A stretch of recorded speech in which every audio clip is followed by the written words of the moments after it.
Jerry West left this world at 86 years old this morning. The logo, 14 years with the LA Lakers, went to the All-Star game every single season, but was probably a better executive than player, which is crazy because Jerry West is one of 5 players to ever average 25, 5, and 5, which is insane.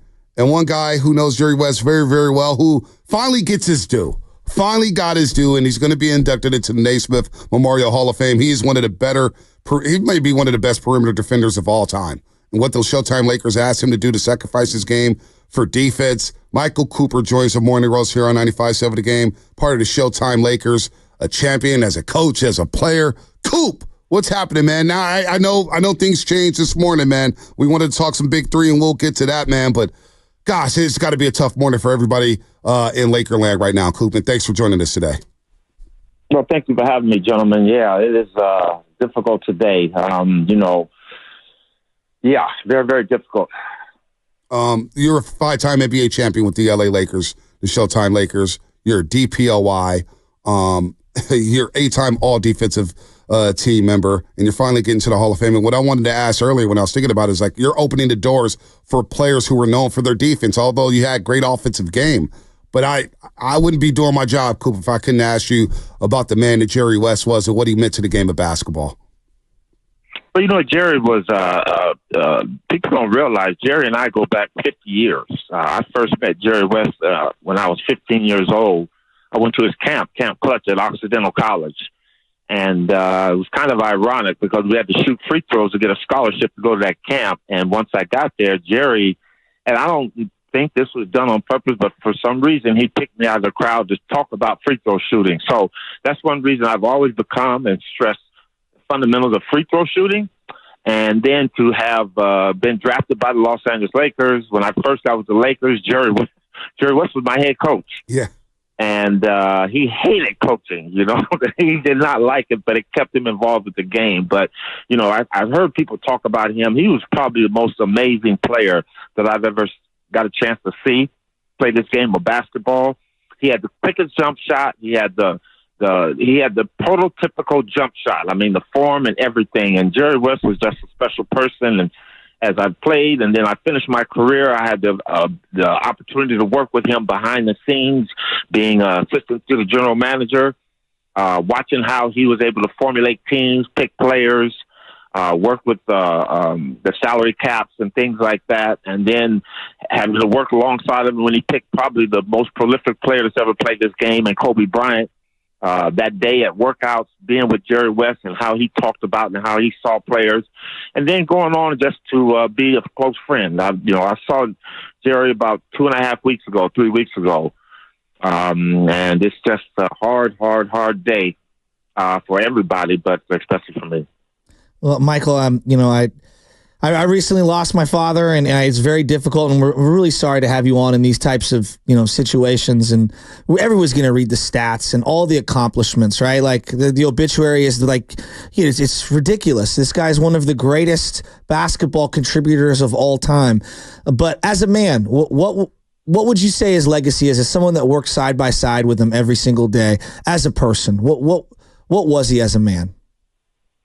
Jerry was like a father figure to me. As I played with the Los Angeles Lakers and he was our general manager, players go ups and downs on and off the court. And Jerry was always there to lend an ear and lend a kind word or voice, or always instructing you or asking or telling you, using himself for an example on how you can become a better person on the court as well as off the court.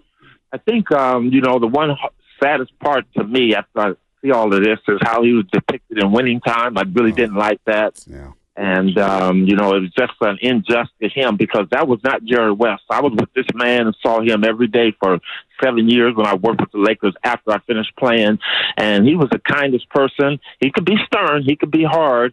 But just a person that had a lot of compassion for other people, but always told the truth. And that was the one thing that I appreciated about Jerry West, that he always told you the truth. You may not like to hear it, but he was going to tell you the truth, and then you make your adjustments and you make your decisions off of that. So, but Jerry was just a friend.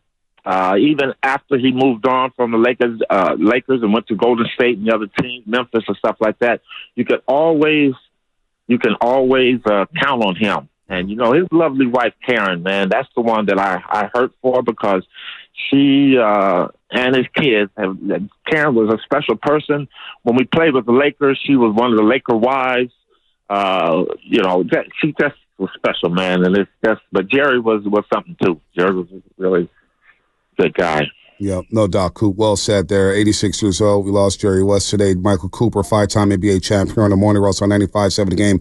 Will be in town this weekend with the Big Three, as he's the head coach of Three's Company in the Big Three League. Mario Chalmers, Michael Beasley, Reggie Evans, Sean Williams, and the Sear Core. And we'll get to how you got involved in the Big Three, because people forget you coached the LA Sparks, won a couple WNBA championships back in 01 and 02. And I thought you maybe would move on to be an NBA head coach one day. But Coop, I got to ask you about being inducted into the Hall of Fame, because we've been trying. I know the league has been trying for so long. People say, well, why isn't Michael Cooper in that Hall of Fame? He was part of the Showtime Lakers, a very important player with that team. Nobody's guarding Larry Bird like you. Nobody's guarding some of those great wing players that you were guarding, Coop. And I just wonder now, with you going into the Naismith Memorial Hall of Fame when you'll be inducted August 17th, and I know that's going to be a very special day for you, it feels like now you're going to open the door for guys like Tony Allen, Andre Iguodala, guys who are quote-unquote specialists as a defender. And I think you breaking down those barriers of getting into the Hall of Fame finally will open up the doors and say, hey, you have to play defense too in the NBA. You know what I'm saying, Coop? Yeah, you know, I like to think that I'm the beginning of, hopefully, of that kind of player that they're allowing into the Hall of Fame. But, you know, the doors were broken down with Ben Wallace and Dennis Rodman. Great point. Those two players right there kind of like set the stage for because championships are won as a team. And yes, the NBA looks at, or people will look at, players that are scoring the 25, 30, but those players don't get those shots unless Dennis Rodman set a good pick. Those players don't get those shots unless Ben Wallace is grabbing a rebound and kicking it out to them. Those players don't get those shots if Michael Cooper's not playing defense, allowing other people to do things. So I'm just glad that the opportunity came, and you know, my little path from Pasadena, California, for my footsteps and my journey to end at the Hall of Fame doors, and the doors finally opening for me, really, really special. And the thing about that, I was really getting ready to enjoy that even more so, is that I told you, Jerry West started with me from day one coming into this, and he was going in this year too as a contributor. And it would have been nice for him to see me get this, because he was a player that put me in position as far as drafting me with the Los Angeles Lakers to give me the opportunity to have the kind of career I had. So it's going to be heartfelt, joy with a lot of sadness, but I'm feeling very, very gracious and humbled to go there, to go in. And yes, let's hope that the door does open. But you know what? A lot of people don't understand. It's the Naismith Hall of Fame. Mm-hmm. And when people were telling me, I was like, Coop, you didn't get in necessarily for your play. Yes, that was important, but it's your contribution to the game of basketball. And as you mentioned, I was able to have the luxury of coaching Lisa Leslie with the WNBA, the Sparks, to win 2 championships there. After that, I go on and I play coach in the D League at the time, which is the G League now in the NBA, the Albuquerque Thunderbirds, and I was able to win a championship there. So it's everything you've done to contribute to this game of basketball. So I hope that all that I've done, coached at high school, I coached women's college. So now I'm at a D2 school, Cal State LA. So I keep trying to give back to the game. And that's the one thing Jerry West always kind of mentored me about was, Coop, you got to keep giving to the game that has given you so much.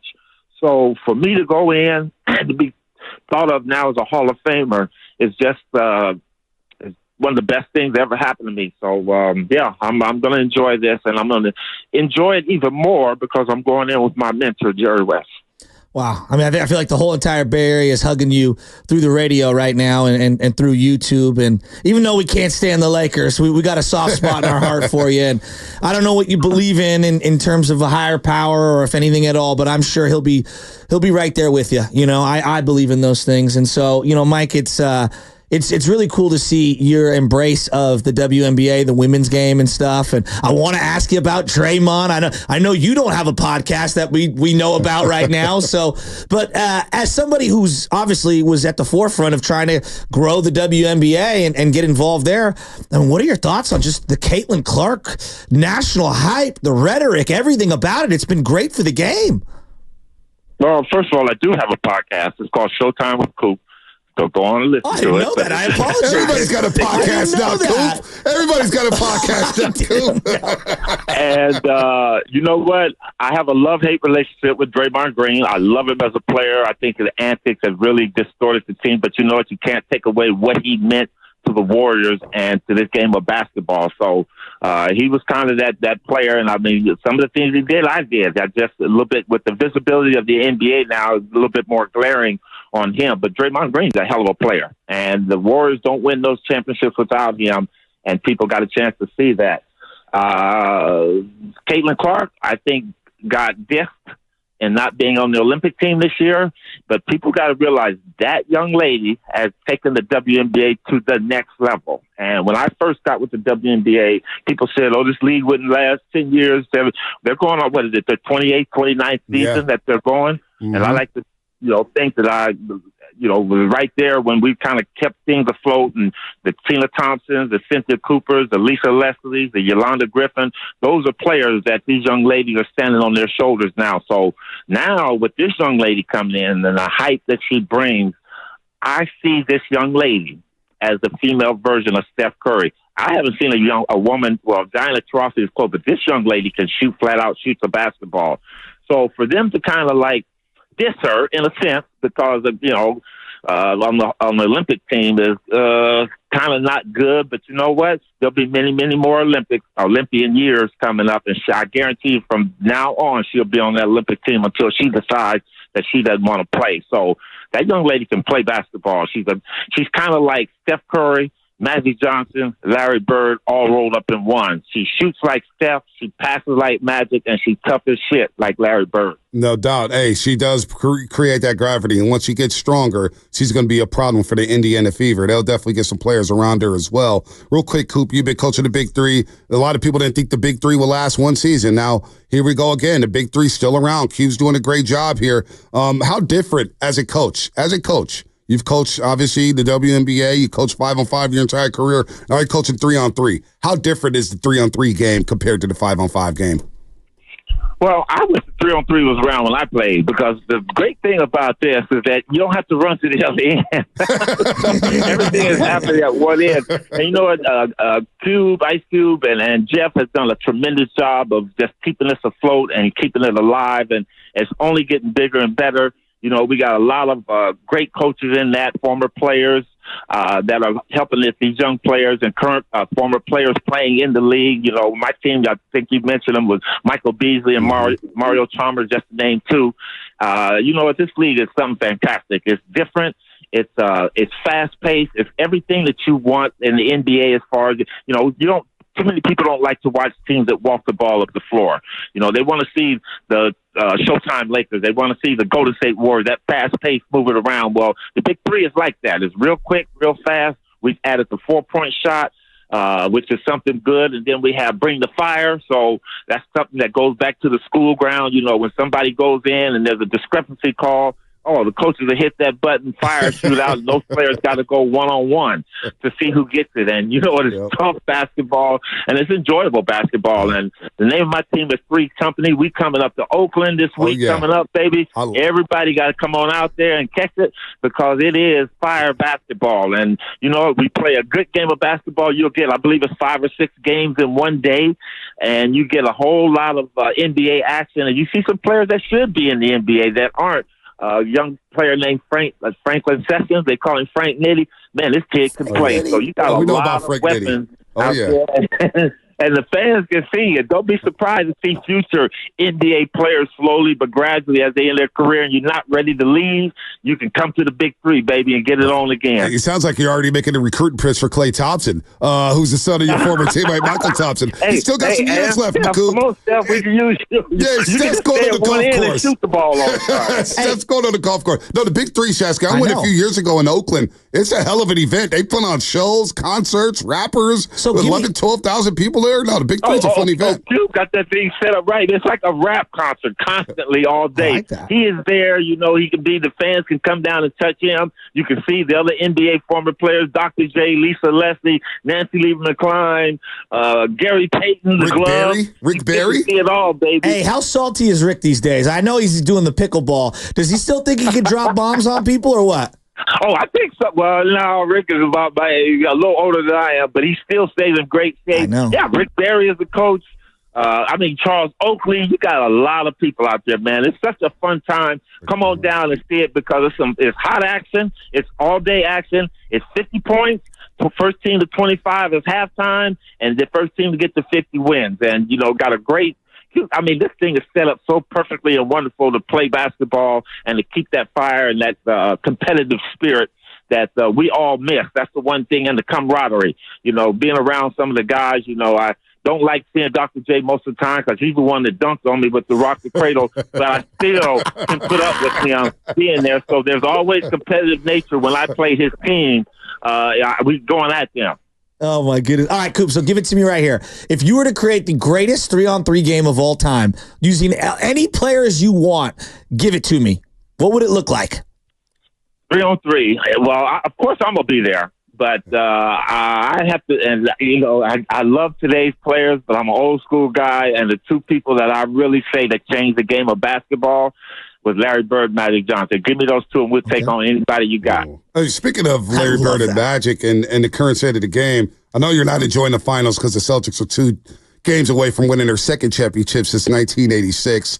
But what do you think about Dan Hurley turning down the Lakers, man? The Laker brand taking a little bit of a hit, Coop. Well, you know what? Anybody that takes this Laker job, as well as a Celtic job, those are the 2 marquee teams, and the Knicks. Those are hot seats, man. And those teams, those organizations, we don't get coaches to coach to win games. You get coaches to win games, to win championships. Not the Western Conference championship, the NBA championship. And it can be a perilous job there. There's a lot of pressure on you. The heat is on all the time. And, people say, what's the difference between an assistant coach and a head coach? 12 inches.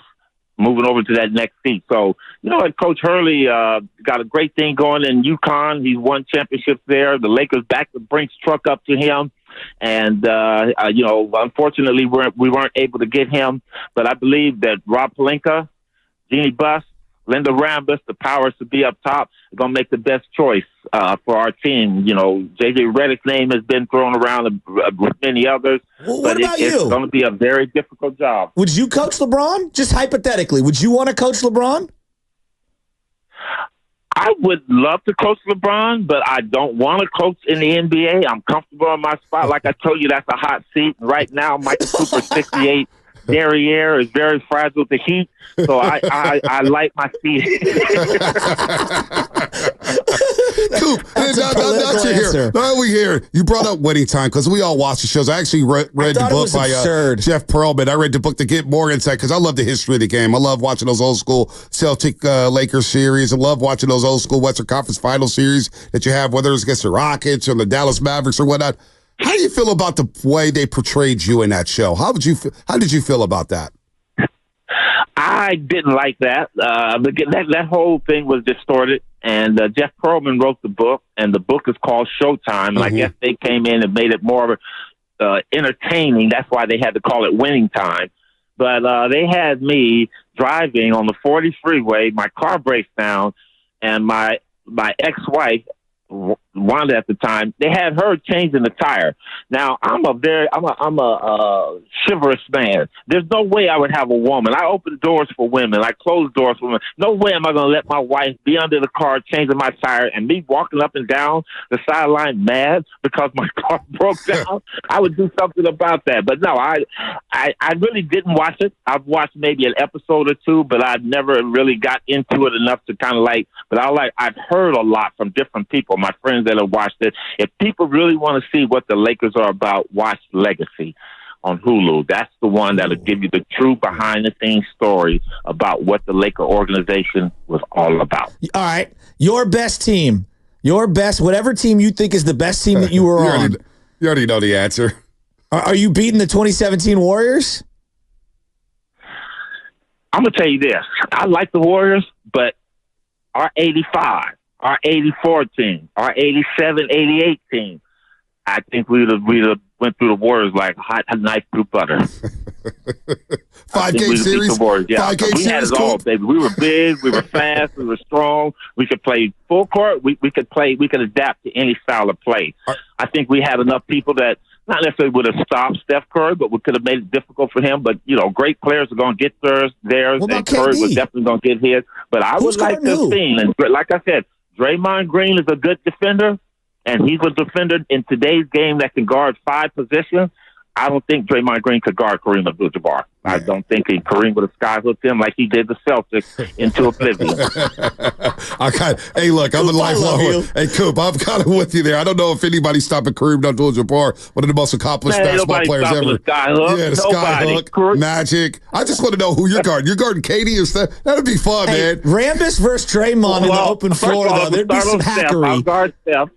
I'm a guard Steph. I kind of handle him and give him the, I could have gave Steph was definitely going to get his on mine.